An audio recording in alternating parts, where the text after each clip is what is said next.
What's this segment again? Bonus. Bonus. Bonus. Is it for Patreon? No, it's for everybody. It's for everybody. Oh, okay. Yeah. I'll try not to cuss. You can if you A want little to. bit. You know, we can't say Thank God. and stuff like that.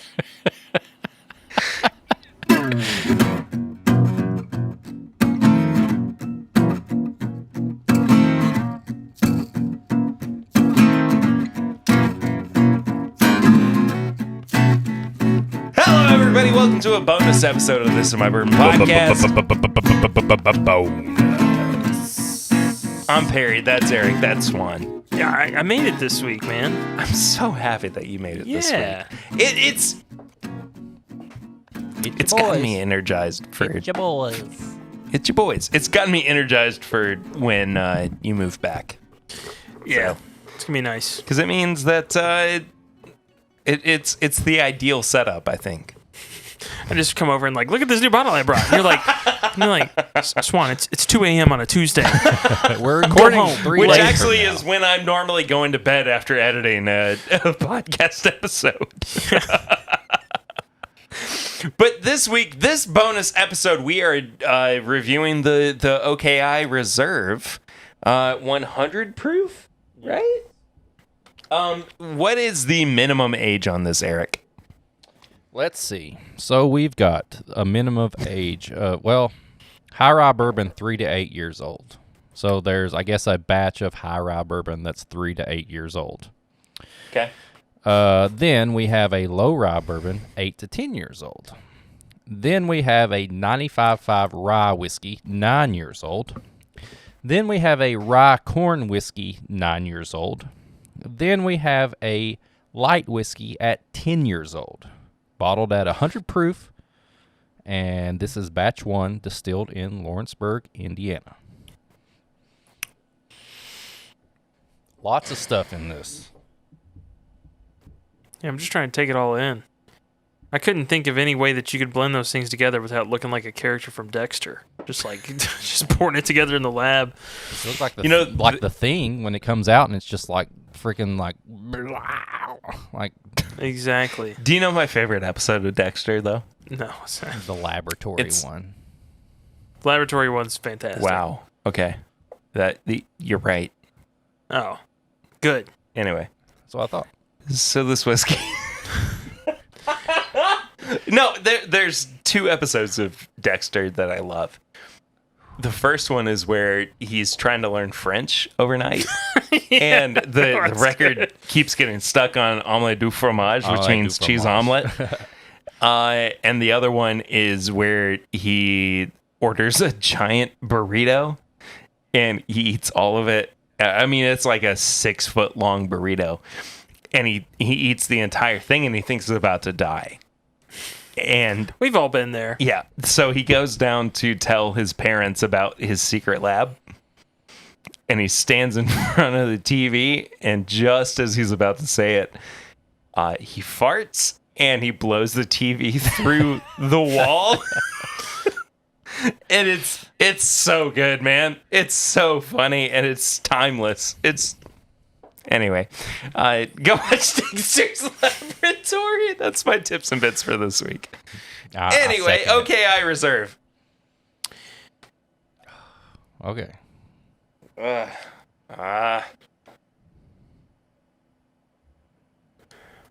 It's got Kind of smells like pool cleaner. Pool cleaner. It's got some fruit in there. It's almost like those cling peaches you get out of a can. Yeah. It reminds me of the zebra gum. Like you get fruitiness really fast and then it's gone. You know what I mean? Oh yeah. I know what you're. Yeah, the Trident layers. Yeah. Yeah. Juicy fruit. It's like this fruit note, and it's like, oh, you got some fruit, and then when you like keep smelling, like then it's gone. It's like, where'd it go? Yeah. There is nothing in this that reads that it's a heavily aged whiskey at all. Other than it's just kind of like, it's definitely kind of mingled together. The oldest thing is the light whiskey, which is 10. Well, no, sorry. And then the blend of the low rye bourbon, which is 8 to 10. But this is technically a Boo Rye American whiskey. It's at a this Boo point, right? Rye. Bula rye. That palate is not good.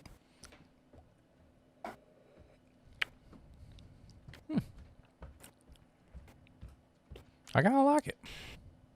It's not bad. It's a little stale. It's 100 proof. Yeah, 100 proof. Yeah. Drink's a little hotter.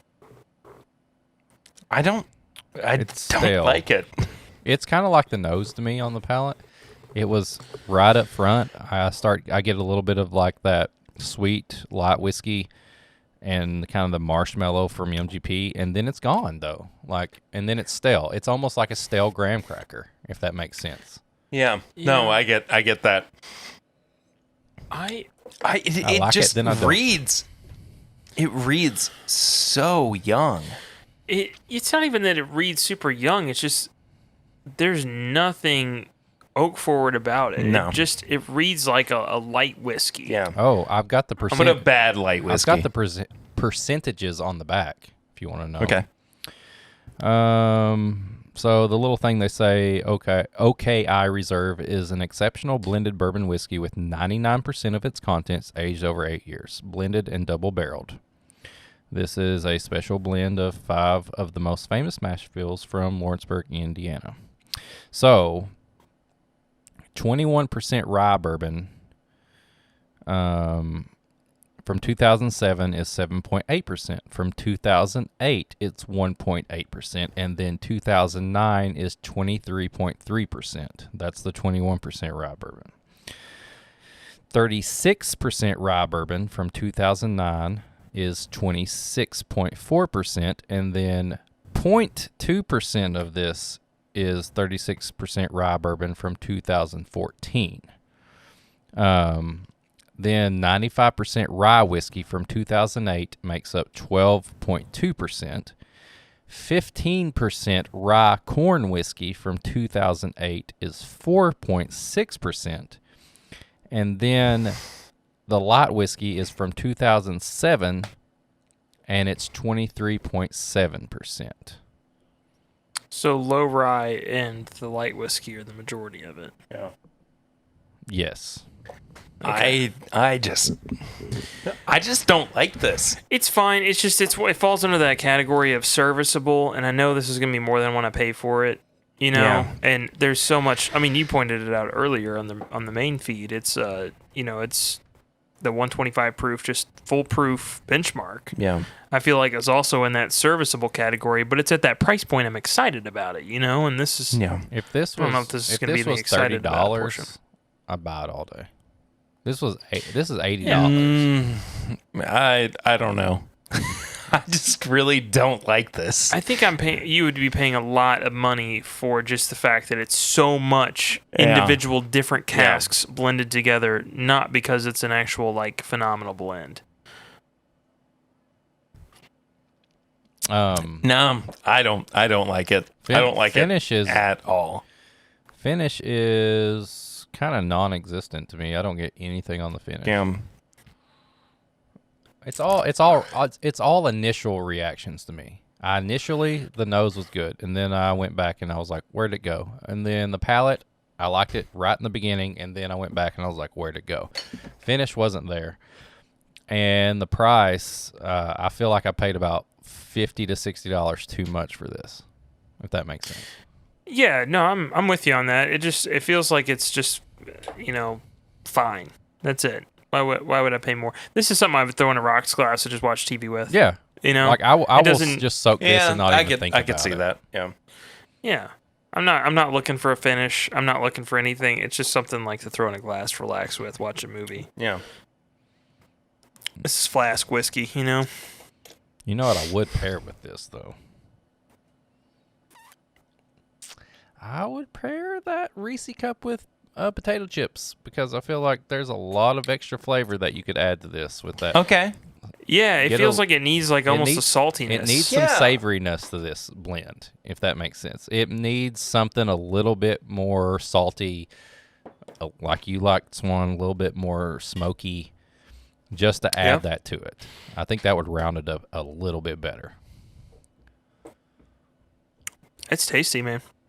But it's It's just not. It's not. It's not worth the price. It's not an $80 bottle. It's a, like you said, I don't think it's tasty at all.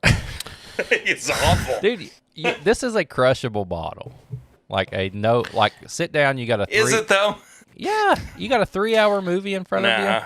You could pour, like Swan said, you could pour a whole half of rocks glass and just sit and just eat popcorn and candy and sip on this, because there's not enough there to make you think about it. You're more invested in your movie or your game or your book than you are the whiskey. So I think we're all three kind of in agreement. It's just. Yeah, this is like a 3-finger pour in a rocks glass and just not pay attention to what you're drinking, kind of thing. Fair enough. But none of us want to pay that much for. We want a benchmark foolproof, pretty much, to do that with. No, this is that's a nay for me. I'm gonna put. Hey, that's fine. I'm gonna put it in the middle. You can go meh. I'm going meh. I mean, Yeah. I can't. I'm not going to go out and buy another bottle. I'll tell you that. But No. I think somebody who likes to nerd out about stuff, especially blends, it's definitely a try for them. So There's another bottler doing something similar to this, where they just have a ton of stuff blended together, and we tried it with Fred. It was that mash build, Oh yeah, for and sure. it was significantly better for roughly the same price. So good. oh, yeah. there was so so I much would- stuff in that. Yeah. Yeah. So I could see picking that up over this. I mean, availability, of course, is not going to be quite there, but it's still tasty for what it was. Well, I think Marie's letting us know that it's time to go ahead and This is okay. wrap this up. Eh. Yeah, it's okay. Okay. But I just don't want one. Anyway, that does it. Thank you guys so much for watching or listening. Bonus.